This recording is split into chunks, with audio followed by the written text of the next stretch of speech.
السلام عليكم ورحمة الله وبركاته. ازيكم حبايبي؟ عاملين ايه؟ النهارده الفيديو نصايح في المطبخ. النهارده هنتكلم عن اسرار عمل البسبوسه. هنقول على شويه تكات وشويه اسرار يطلعوا لك البسبوسه مرمله وناعمه ومسكره وحاجه كده فوق الخيال. اول حاجه هو اختيار نوع السميد، ان احنا بنختار الخشن عشان تبقى البسبوسه مرمله معانا. دي اول سر.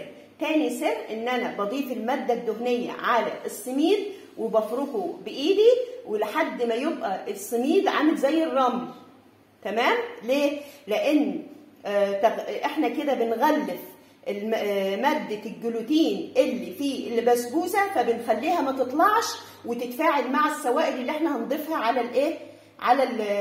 على البسبوسه. طب احنا بنستفاد ايه من فرك الماده الدهنيه مع السميد؟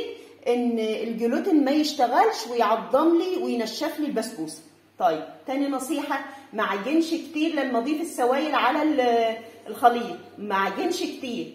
طيب رابع نصيحه هي ان انا ما اضيفش بيكنج باودر كتير، يا دوبك ربع معلقه على النص كيلو بسبوسه، ربع معلقه.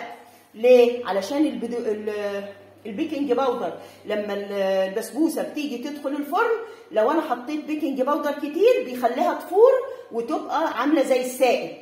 واضح كده؟